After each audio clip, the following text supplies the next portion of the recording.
युद्ध किसी का भी हो और किसी भी कारण हो, परंतु इसमें होने वाला सबसे बड़ा नुकसान युद्ध में मारे गए सैनिकों की पत्नी का होता है। इसी प्रकार धर्म और अधर्म के बीच लड़े गए महाभारत के युद्ध में अनेकों सैनिकों ने मिलकर लड़ा था और कुछ चंद योद्धाओं को छोड़कर सभी योद्धा उस युद्ध में मारे गए थे। और मारे गए योद्धाओं की पत्नियों का बाद में क्या हुआ था, यह बात महाभारत युद्ध के 15 वर्ष के बाद की है। उस समय पांडवों की माता देवी कुंती, धृतराष्ट्र, गांधारी सभी संन्यास होकर आश्रम में निवास कर रहे थे। तभी एक दिन सहदेव के मन में माता कुंती के दर्शन करने की इच्छा उत्पन्न हो गए। यह सुनकर सभी पांडवों ने वन जाने की तैयारियां शुरू कर दी। राजा युधिष्ठिर के साथ हस्तिनापुर की सारी जनता चल पड़ी थी और इनमें वह सभी विधवा महिलाएं भी थी जिनके पति महाभारत के युद्ध में मारे गए थे। और वह सभी लोग 1 माह तक धृतराष्ट्र के आश्रम के आसपास ही रुके थे।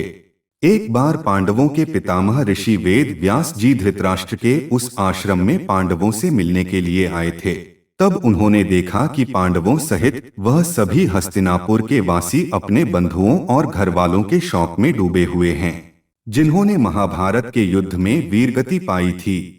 तब वेदव्यास जी ने कहा कि मैं तुम्हें स्वर्ग या दूसरे लोकों में वास कर रहे बंधुओं और घरवालों से मिलूंगा, तब तुम स्वयं ही उनसे मिलकर उनका हाल पता कर लेना। तब वेदव्यास सूर्यास्त के समय गंगा नदी के तट पर ले गए और सूर्यास्त होने के बाद उन्होंने गंगा नदी के जल में खड़े होकर अपने तपस्या बल से महाभारत युद्ध में मारे गए सभी योद्धाओं को बुला लिया था। और वह सभी योद्धा गंगा नदी के जल से इस प्रकार बाहर निकल आए जैसे वह सभी उस गंगा नदी में ही वास करते हो। यह देख सभी हस्तिनापुर वासी बहुत प्रसन्न हो गए थे और अपने घर वालों से मिलकर उनका हालचाल लेने लग गए थे। इसलिए सभी के मन में अपनों का मृत्यु का जो शौक था वह हमेशा के लिए समाप्त हो गया था। और कुछ ही समय बाद महर्षि वेदव्यास जी के आवाहन से आए वह योद्धा अपने लोकों को वापस जाने के लिए वापस गंगा के जल में डुबकी लगाकर अदृश्य होने लगे थे।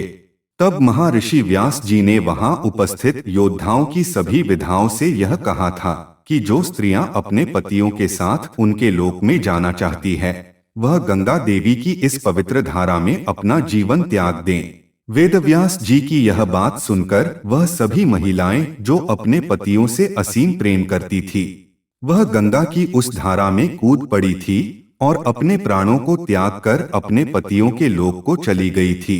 आशा करते हैं कि आपको हमारी ये जानकारी अच्छी लगी होगी। तो फिर मिलते हैं, जुड़े रहिए भारतम भाग्यम के साथ।